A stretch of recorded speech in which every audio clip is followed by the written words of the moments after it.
नमस्कार, AB Star news देख रहे हैं आप और मैं हूं आपके साथ सोहन सिंह। साल 2001 का वो काला दिन जिसने दुनिया को वैश्विक आतंकवाद के खिलाफ चेताने का काम किया था। 11 सितंबर का वो दिन अमेरिका में आतंकियों ने 3000 के करीब लोगों को देखते ही देखते मौत के घाट उतार दिया। 9/11 को हुए वैश्विक आतंकी हमले के बाद आतंक के खात्मे को लेकर जो दुनिया एक साथ नजर आ रही थी, आखिर आज वो कहां खड़ी है? इस्लामिक कट्टरपंथ जिस तरह से बढ़ रहा है उसके खिलाफ आज दुनिया कहां खड़ी है?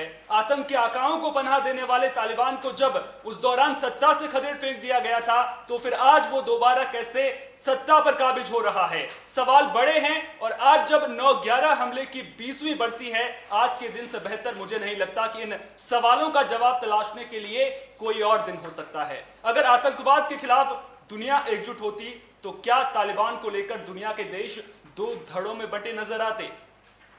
मुद्दा बड़ा है और इसी पर ज्यादा बातचीत के लिए रक्षा विशेषज्ञ पीके सहगल जी हमारे साथ जुड़ गए हैं। सहगल जी, बहुत बहुत स्वागत है आपका एबी स्टार न्यूज पर। Thank you. सहगल जी, सबसे पहले तो मैं सबसे बड़ा सवाल इस आज के दिन का पूछना चाहता हूं आपको। 9/11 हमले के दिन जो कुछ भी हुआ था पूरी दुनिया ने देखा था। वैश्विक आतंक के खिलाफ एक आवाज उठी थी, उम्मीद जताई जा रही थी कि दुनिया वैश्विक आतंक के खिलाफ एकजुट नजर आ रही है। आज कहां पाते हैं आप दुनिया को आतंक के खिलाफ? दुनिया एक दोबारा बटी हुई है। अभी तक तमाम कोशिशों के बावजूद भी, हिंदुस्तान की पूरी कोशिशों के बावजूद भी टेररिज्म लफ्ज भी डिफाइन नहीं किया गया। यूएन सिक्योरिटी काउंसिल को बार बार कहा गया कि टेररिज्म जो है इंसान के लिए, इंसानियत के लिए, विश्व शांति के लिए सबसे बड़ा खतरा है। डिफाइन कीजिए कि टेररिज्म है क्या, लेकिन इसके ऊपर भी समझौता नहीं हुआ कि टेररिज्म है क्या। कुछ देश कहते हैं जो टेररिस्ट जिसको आप कह रहे हो वो वास्तव में फ्रीडम फाइटर्स है। तो ऐसे में जब तक अगर इसके ऊपर कोई कॉमन अप्रोच नहीं होगा तो आप इस सबसे बड़े जो दुनिया के लिए सबसे बड़ा खतरा है उसके साथ कैसे निपटोगे? आज वही तालिबान दोबारा खड़ा हो गया है, वही अलकायदा दोबारा खड़ा हो गया है, वही ISIS दोबारा खड़ा हो गया है और उनको एक मिड साइज की कंट्री मिल गई है जिसके माध्यम से वंस अगेन उसी माफी का खतरा होगा अमेरिका के लिए, नेटो कंट्रीज के लिए, और सबसे बड़ा खतरा होगा सेंट्रल एशियन रिपब्लिक्स के लिए, ईरान के लिए और हिंदुस्तान के लिए। हिंदुस्तान काफी से ज्यादा चिंतित है। हमारे प्रधानमंत्री हर फोरा पे कोशिश कर रहे हैं कि किसी ना किसी तरीके से दुनिया को इकट्ठा एकजुट किया जाए। रशिया से बात कर रहे हैं, जर्मनी से बात कर रहे हैं, इसराइल से बात कर रहे हैं, अमेरिका से बात कर रहे हैं। अब देखो हर देश से बातचीत कर रहे हैं और साफ तौर पे कह रहे हैं कि इस जड़ की और इस बीमारी की जो असली मुसीबत है वो पाकिस्तान है। एकजुट होकर पाकिस्तान के खिलाफ कार्रवाई कीजिए, स्ट्राइक कीजिए पाकिस्तान के उन सेंचुरीज के ऊपर, उन ट्रेनिंग कैंप्स के ऊपर। उनको हर प्रकार से ऐसी सैंक्शन लगाएं कि पाकिस्तान उठ भी खड़ा ना हो। लेकिन उसके बावजूद किसी प्रकार का कोई समझौता नहीं हो रहा, जबकि साफ तौर पे नजर आ रहा है कि ये जो खतरा जो है दोबारा पूरी दुनिया के ऊपर मंडरा रहा है। और इस समय पाकिस्तान, क्या कहते हैं, अमेरिका का और ब्रिटेन का रवैया जो बड़ा अजीबोगरीब है। वो साफ तौर पे कह रहे हैं कि ये तालिबान जो है वो तालिबान नहीं है जो पहले था, जबकि पिछले कुछ दिनों में साफ तौर पे नजर आया इसकी हवानियत, इसकी क्रूरता, इसकी बर्बरता में किसी प्रकार की कोई तब्दीली नहीं आई। अच्छा, लेकिन यहाँ पर इंक्लूसिव सरकार, अपनी बात पूरी कीजिए। वो कह रहा था मैं इंक्लूसिव सरकार लगाऊंगा, लेकिन जो 33 मिनिस्टर्स हैं उसमें से 17 मिनिस्टर्स तो हैं यूएन सिक्योरिटी काउंसिल और यूएस के कदम से उन्होंने कहा हुआ है कि ये खतरनाक आतंकी हैं।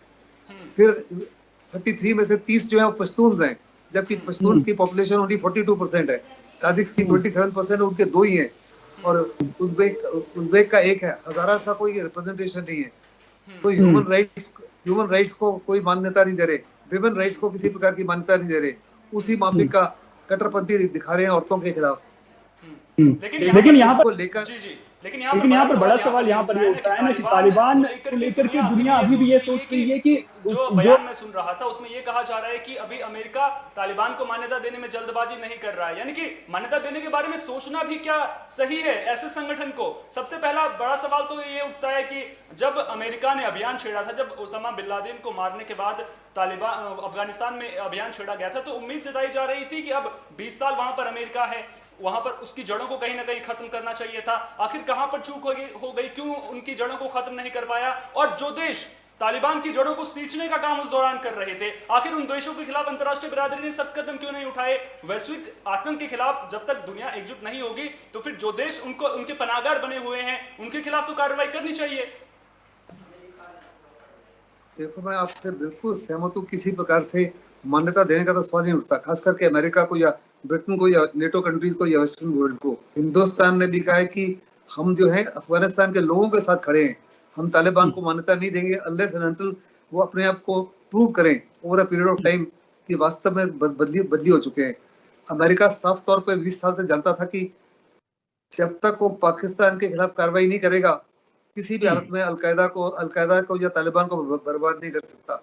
वो जानते थे कि हक्कानी को 20 साल से शह दिया हुआ था पाकिस्तान ने, उसके बावजूद भी किसी प्रकार की कोई कार्रवाई पाकिस्तान के खिलाफ नहीं की गई। यहाँ तक कि पाकिस्तान को नॉन नेटो अलाई बनाया हुआ है। और ये जानने के बाद कि पाकिस्तान ही असली बीमारी की जड़ है। पाकिस्तान उनसे अस्साल ले रहा था, उनसे पैसे ले रहा था, और उस पैसे से, उस असले से अमेरिकन और नेटो ट्रूप को ही बर्बाद कर रहा था। उसके बावजूद भी ना तो प्रेसिडेंट ओबामा ने, ना डोनाल्ड ट्रंप ने, ना बाइडेन ने अभी तक पाकिस्तान को नेटो अलाई का जो दर्जा दिया था वहां से भी नहीं हटाया।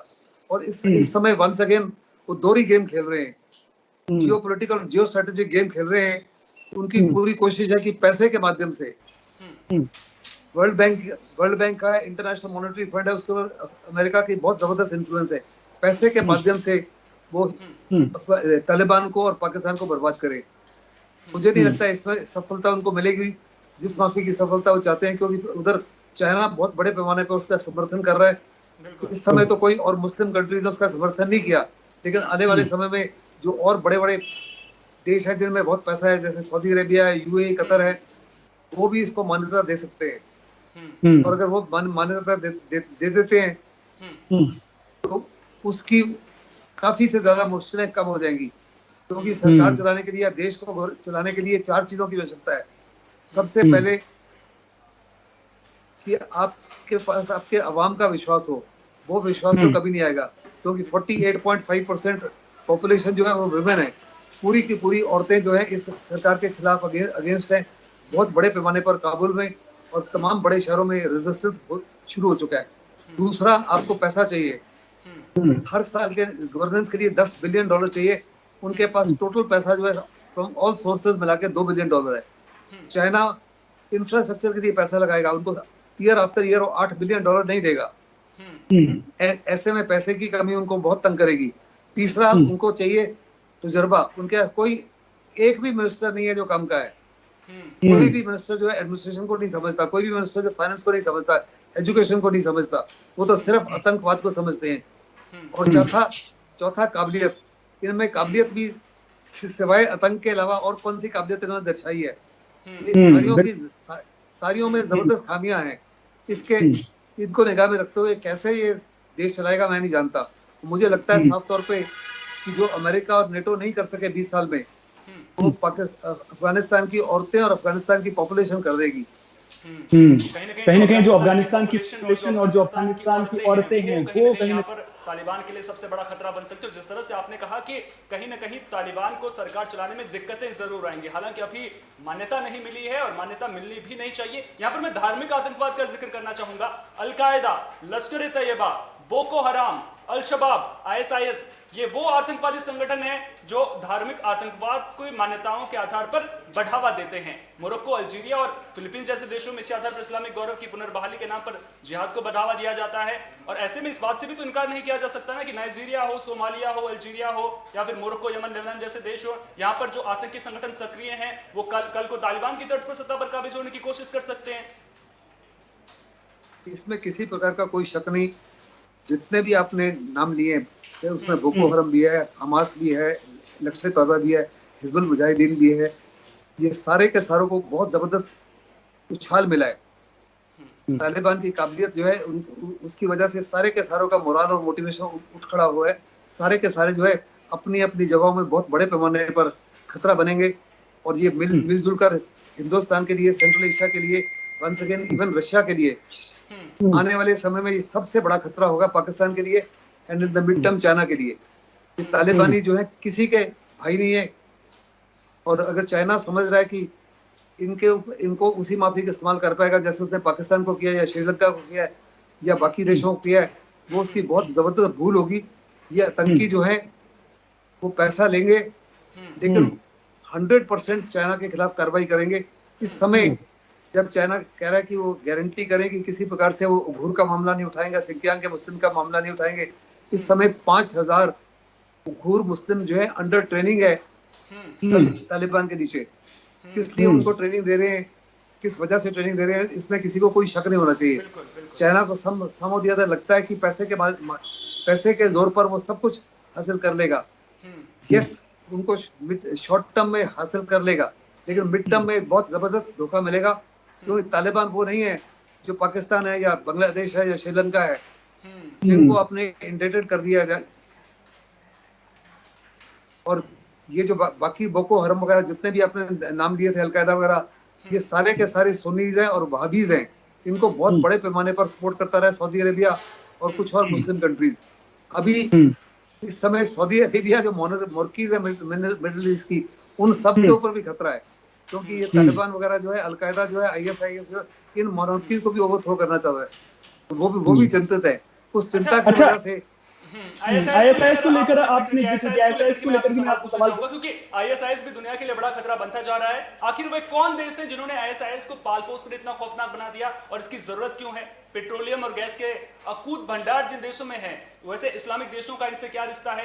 पूरी दुनिया को दारुल इस्लाम में बदलकर इस्लामी शरीयत लागू करने पर आमादा ऐसे आतंकवादी संगठनों और पेट्रो डॉलर के दम पर इतरा रहे खाड़ी देशों के बीच खुद को शांति और मानवाधिकारों का मसीहा कहने वाला अमेरिका आखिर कहां खड़ा है? ये भी तो बड़ा सवाल है ना। बिल्कुल सही कह रहे हैं। जितने भी ये टेररिस्ट ऑर्गेनाइजेशन है, जो आपका अलकायदा या ISIS है, इनको खड़ा करने वाला वेस्टर्न वर्ल्ड ही है। इनिशियली इनको खड़ा किया उन्होंने अपने इस्तेमाल के लिए, लेकिन ये उल्टा पड़ गए। ये अमेरिका को ही खा गए।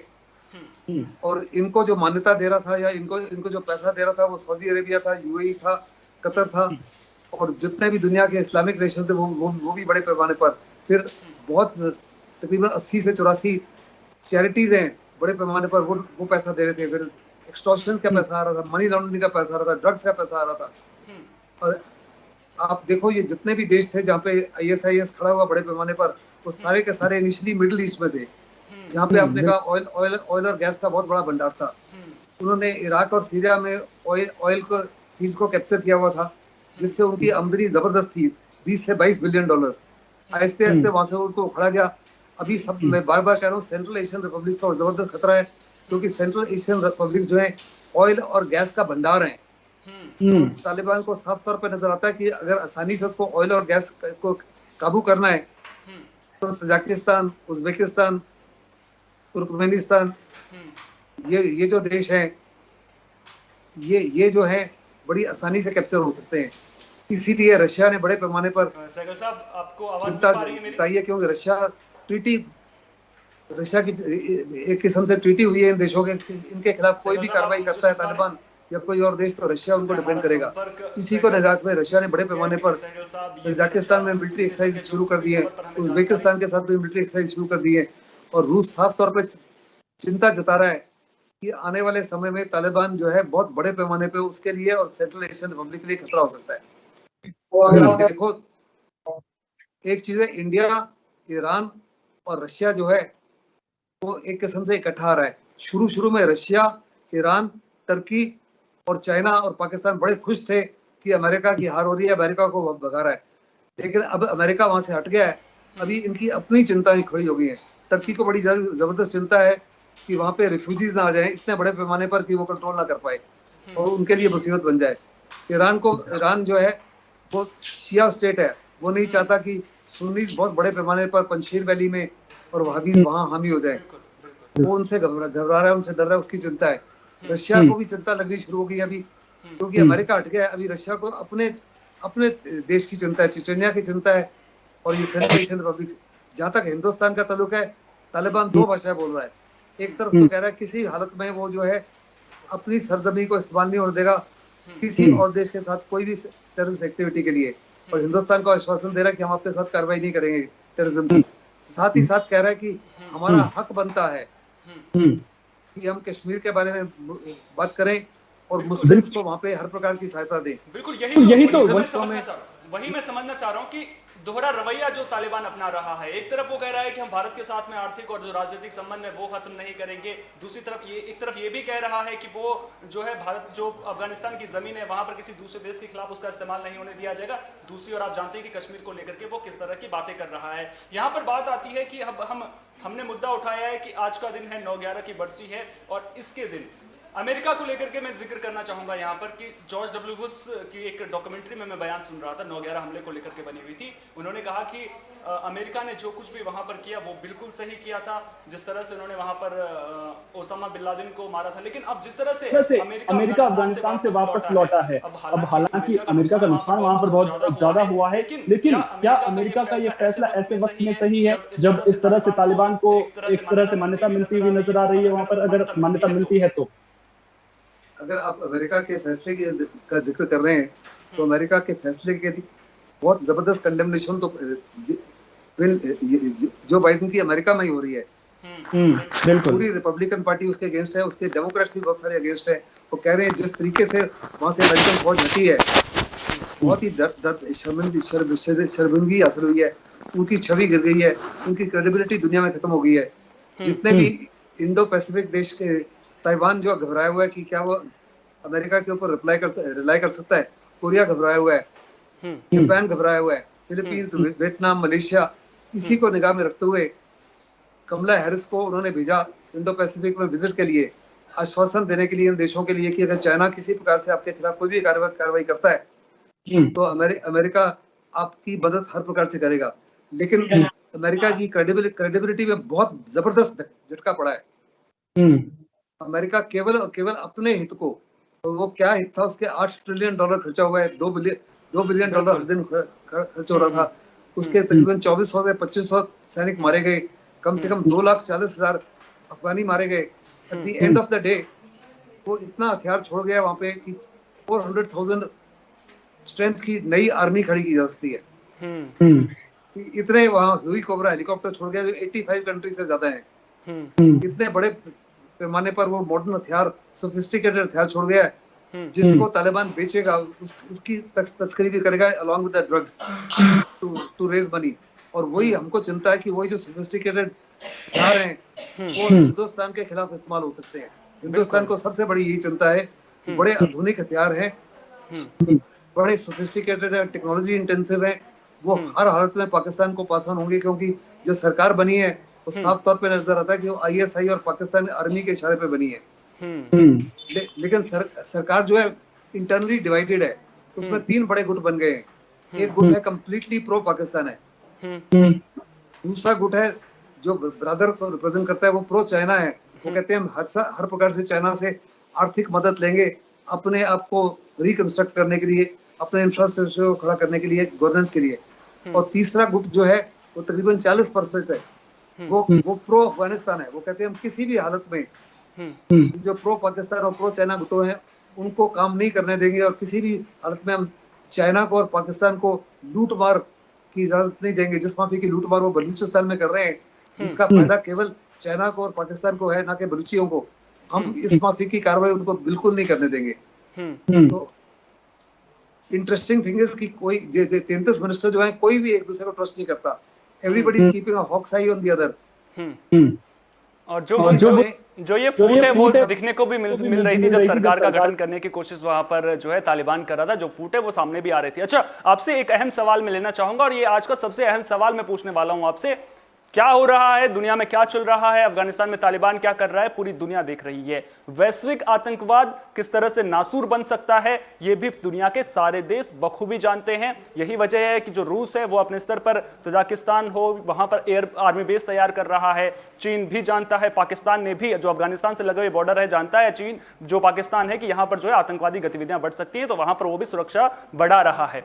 तमाम देश जानते हैं कि जो वैश्विक आतंकवाद है वो दुनिया के लिए खतरा बना हुआ है। भारत की इसमें कितनी अहम भूमिका होगी दुनिया को एकजुट करने के लिए, ये मैं आपसे समझना चाहूंगा। और जब दुनिया के तमाम देश ये बात जानते हैं कि वैश्विक आतंकवाद नुकसानदायक हो सकता है, तालिबान जो है पूरी दुनिया के लिए खतरा हो सकता है, और तालिबान के जैसे तालिबान बढ़ा है वैसे दूसरे जो आतंकी संगठन है वो भी जमीन छीनकर दूसरे देशों पर कब्जा करने की कोशिश कर सकते हैं। ऐसे में क्यों दुनिया अपने हितों को, जो दुनिया के तमाम देश हैं वो अपने हितों को सर्वोपरि रख रहे हैं, चाहे बात चीन की मैं करूं, चाहे बात मैं रूस की करूं, चाहे बात मैं अमेरिका की करूं, क्यों पूरी दुनिया एकजुट नहीं हो जाती है? और अगर एकजुट होती है तो उसमें किस देश की सबसे अहम भूमिका होगी? क्योंकि जहां तक मुझे लगता है भारत की उसमें अहम भूमिका हो सकती है। इसमें किसी प्रकार का कोई शक नहीं। मैं आपको बताना चाहता हूँ 155 years back Swami Vivekananda America से बातचीत कर रहे थे। उन्होंने साफ तौर पे कहा मैं I can see far in the future. उन्होंने कहा एक समय आएगा जब दुनिया में बहुत हाहाकार हो जाएगा और आतंकवाद इतना फैल जाएगा कि दुनिया एक किस्म से सारी की सारी दुनिया मिटने के तौर पर आ जाएगी।